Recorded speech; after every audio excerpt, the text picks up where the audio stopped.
مسا على اخواتي وحبايبي الزملكاويه.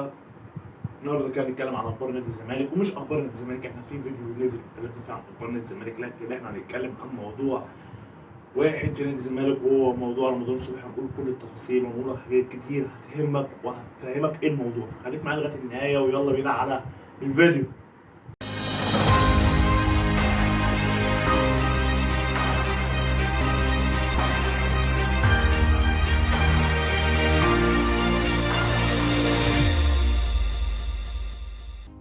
احنا بس على اخواتي وحبايبي عاملين يا رب كلكم تبقوا بخير وصحة ملي كده يا رب، وزي ما اعتدنا من اي حاجه صلى على سيدنا محمد. بعد صلاة سيدنا محمد خلينا نتكلم عن موضوع رمضان صبحي مثير الجدل الايام اللي فاتت ديت على مواقع التواصل على السوشيال ميديا عموما. هل رمضان صبحي في نادي الزمالك؟ ده رمضان صبحي بص مش عارف ايه. طب بص انت ذات نفسك كده، بص الصوره دي، بص الصوره دي، اتفرج اتفرج اتفرج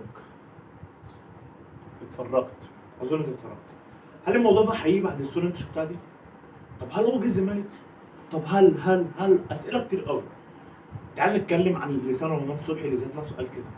رمضان صبحي لما طلع البرنامج مع استضافه قبل كده ابو جبل، وطلعت معاه واتكلمت معاه، وكان له لقطه شهيره في البرنامج بتاعها لما كانت جماهير نادي الزمالك بتقول فلوس اهي، تعالى خد الفلوس اهي ومش عارف ايه، وقال لها انا لو خدت من كل واحد 5 جنيه مش هيروح، وكذلك الامر. وجت سالته عن نادي الزمالك. تعال نتكلم في الموضوع. قال لها نادي الزمالك معوش اديني اللي انا باخده في بيراميدز. نادي الزمالك حتى الجماهير خدت منه في الوقت ده، قال لهم معوش اللي اديني في بيراميدز. وده عنده حق وما غلطش. انت صحيح نادي الزمالك ما فيهوش فلوس يديله اللي بيراميدز بيديهوله، ولا النادي الاهلي فيه. النادي الاهلي ممكن يكون فيه بس لكن ما بيديش المرتبات اللي بيديها بيراميدز. طب ماشي، طب واحد اما يقول كلمه زي دي هيجي بعد سنه يروح الزمالك؟ انت قبل سنه كنت قايل لي مش هاجي عشان خاطر معكش فلوس، دلوقتي جاي. طب ايه الجديد؟ وجاي وانا عندي الكيد موقوف. طب ازاي؟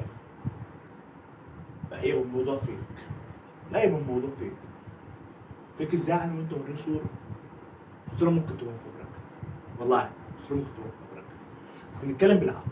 انت عندك الكيد موقوف، وواحد زي رمضان صبحي ساب الاهلي ونجوميه الاهلي وراح بيراميدز عشان خاطر فلوس، فمش هيجي. وخلينا نتكلم بصراحه، فمش هيسيب بيراميدز اللي بيديله ماني ويجي الزمالك اللي عنده كلمه موقوف وعنده رئيس نادي ماشي وعنده مشاكل ومعهوش ربع جنيه في جيبه اساسا، يروح الزمالك. طب هل الموضوع بجد يعني تعالى نتخيل رمضان صبحي ممكن يروح الزمالك؟ هو ممكن يروح بس في حاله واحده، والله العظيم في حاله واحده، وممكن تحصل خلي بالك. وممكن بعد الكلام ده كله انا بتكلم معاك، انا مش جايب حاجه من مصدر من اي حد، انا بتكلم معاك كفي الواقع، واتكلم كعقليه، ونتكلم عن التصريحات اللي كانت طالعه منه قبل كده، ونتكلم عن كل دوت. بس تعال نتكلم. اقول لك ممكن رمضان صبحي يجي في الزمالك في حاله واحده، اللي هي ايه؟ اذا رمضان صبحي خلاص هو شبع من الفلوس، هو عايز يرجع تاني ينافس على البطولات، عايز يرجع ينافس تاني على البطولات. طب هو عايز يرجع ينافس تاني على بطولات في الدوري المصري والكلام دوت، هيروح الاهلي؟ مستحيل، مستحيل، مستحيل جدا. خلاص ما تضيفوش غير نادي الزمالك. هو يقبل نقطه ان ممكن ياخد فلوس اقل بكتير من بيراميدز، لكن بس هو عايز ينافس على البطولات. النادي بيراميدز زي ما شفناه من ساعه ما طلع بيجيب صفقات عالميه، ولكن ما بيقدرش ينافس على البطولات في الاخر. اخره ياخد مركز ثاني ثالث رابع، خلاص يوصل نهائي ويخسر، لكن ما بيقدرش ياخد بطوله. ما بيقدرش. وصل لكاس مصر ما قدرش، وصل للسوبر المصري ما قدرش، كان في الثاني في الدوري وما قدرش ياخد الدوري. فهو ممكن دي الحاجه الوحيده اللي تخليني اقول لك ممكن ماشي الكلام، وممكن الصوره تطلع صحيح ان رمضان صبحي فكر لها بوجهه العقليه بقى ان هو عايز ياخد بطولات. هو عمل فلوس وشبع من الفلوس، خلاص يلا بقى انا راح اخد بطولات، اخد بطولات. يبقى اروح فين؟ لا اكيد مش الاهلي، لازم الاهلي ايه ده؟ زعلانين مني كلهم، خلاص يلا بينا على الزمالك، اخد تروح على الزمالك. دي ممكن تحصل. فالحاجه الوحيده اللي تخليك تحس ان الموضوع حقيقي والموضوع صح ممكن رمضان صبحي يكون في الزمالك، هو النقطه اللي كلمتك فيها دي.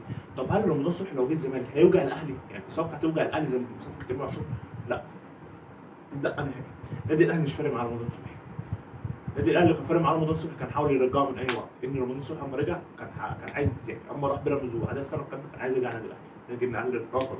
فالصفقه مش هتوجع الاهلي. فاذا هو هي معموله عشان ترد ضربه امام، لكن هي مش هترد ضربه امام خالص. اما لو معموله فنيات فهي صفقه ناجحه جدا جدا جدا في الفنيات. رمضان صبحي هو بديلك الاساسي اشرف بن شرقي كلاعب مصري.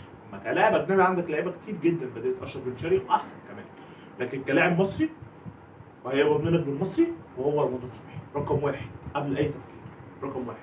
فانت لما يكون معاك رمضان صبحي وزيزو والجزيري تحتهم اوباما واحمد فتوح وفي خط الوسط دونجا، واذا لو طارق حامد بنسبه كبيره مشي من الاتحاد ورجع على مصر ورجع نادي الزمالك يبقى دونجا وطارق حامد وقصادهم زي ما قلنا فتوح واوباما وزيزو ورمضان صبحي والجزيري.